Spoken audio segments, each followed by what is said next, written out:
Hi, I'm Danielle, and today I will be talking about landscape scale analysis of freshwater mussel densities in the Upper Mississippi River, variation within and across navigation pools.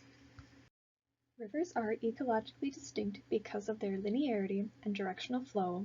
That directionality can affect the distribution and density of biota along the length of a river.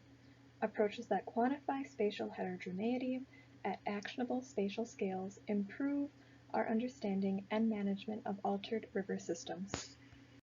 The Upper Mississippi River, or UMR, is approximately 1,400 kilometers in length, stretching from Minneapolis, Minnesota to St. Louis, Missouri. The UMR is a highly altered system, largely due to anthropogenic activities.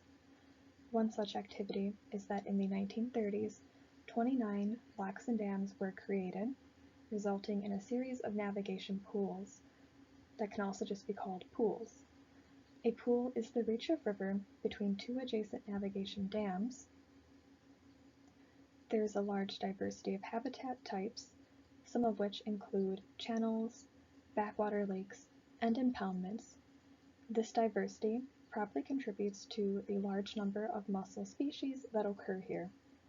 At a landscape scale, impoundment creates a repeated pattern of habitats that can be broadly characterized by pool thirds. The creation of the locks and dams created three broad habitat types in each pool. If you look at the first photo on the left, it represents the upper third of a pool, which largely resembles the pre-impounded river, with most of the habitat being in the main navigation channel. In the middle photo, that represents the middle third of a pool, and it is a transition area characterized by a braided mosaic of channel and backwater habitats. In the last photo, that represents the lower third of a pool and is characterized by a large impounded area formed immediately upstream of navigation dams. This area transitions from a lotic system to a lentic system. Mussels are long-lived and relatively sedentary animals, making them quite useful for exploring spatial patterns. They are often aggregated into dense multi-species beds or patches, and differences in spatial patterns among and within pools can be used to guide restoration actions, management actions, and help prioritize areas for conservation. There has been some prior research of spatial patterns in mussels of the UMR. Prior research at the pool scale showed that assemblage structures varied across the three pools, pools 5, 6, and 18 of the UMR. Differences were driven by varied species composition across the reaches. This research was done by Ziegler et al. In 2012. The NMDS plot to the right shows that differences in quadrula species in pool 18 contributed to the varied species composition. At the scale of a mussel bed, juveniles and adults were found to be patchily distributed over a 700-kilometer reach of the UMR. This research was done by Reese et al. In 2019. However, knowledge of spatial patterns at an intermediate scale, or pool thirds, is still largely unknown. So, the objective was to quantify patterns in native mussel densities across 6 pools and among pool thirds. We hypothesized that densities would vary across pools and that densities vary among pool thirds. The figures to the right are just a general representation of what hypothesis 1 and 2 look like. So the figure on top would be what hypothesis 1 might look like, and the second figure on the bottom would be what hypothesis 2 might look like.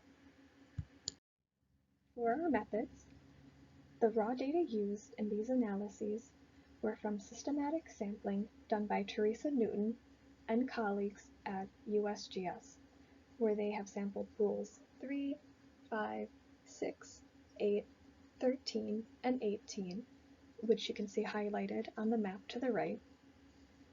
The number of sites sampled per pool ranged from 265 to 379. Systematic sampling resulted in a lot of sites without mussels. So across these 6 pools, 57% of the sites sampled contained no mussels. The 6 pools that were systematically sampled are depicted here. The blue background is the aquatic area in each pool, and the dots are the sample sites. Each pool was divided into thirds based on river mile. Across all 6 pools, about 340 sites were the upper third, 760 sites were in the middle third, and 720 sites were in the lower third. The reddish-orange lines on pool 6 just show an example of how the pools were divided into thirds. You can also see how they're divided into thirds by the red, purple, and yellow color dots. The red would be the upper third, the purple is the middle, and the yellow is the lower third of each pool.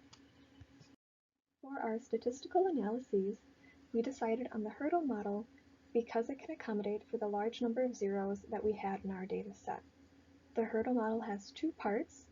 The first model is the probability of finding mussels, with its variables being binary numbers like 0 or 1, where 0 would be no mussels were found at the site, and 1 would mean that at least 1 mussel was found at the site.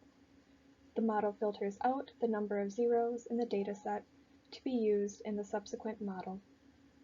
The second model is probability of X density when a mussel or mussels are present. This portion uses continuous variables.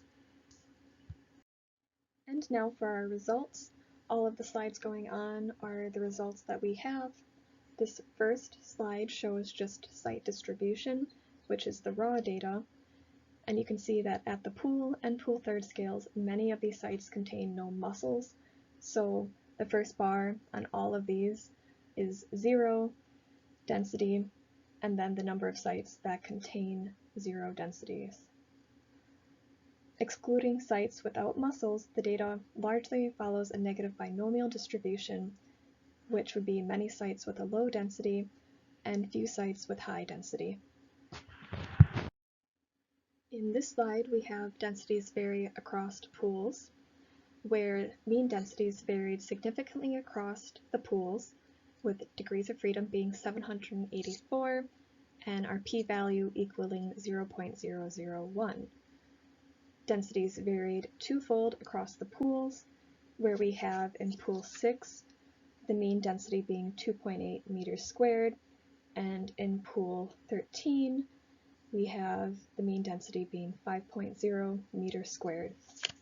We also have pairwise comparisons, where in pools 3 and 13, 3 and 18, 5 and 6, 5 and 13, 6 and 13, and 6 and 18, all showing a significant difference between their mean densities. Here we have densities varying by pool thirds, where we combined all of the thirds between the 6 pools to get this graphic, and you can see that across all 6 pools, the mean density in the lower third of the pool was significantly greater than in the upper or middle third. So if you compare the lower third to the upper, you have degrees of freedom 1786 and a p-value of less than 0.001. When comparing the lower third to the middle third, you have degrees of freedom being 1786 and the p-value also being less than 0.001. We also found that densities were similar between the upper and middle thirds, with their degrees of freedom being 1786 and p equals 1.0.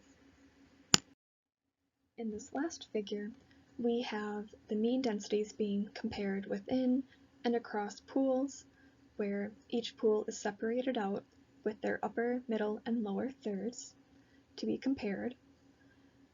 And here you can see that in pool 5, 13, and 18, which is also starred on the graphic, their densities in the lower third were significantly greater than in the upper or middle thirds, where all of the p-values were less than 0.001.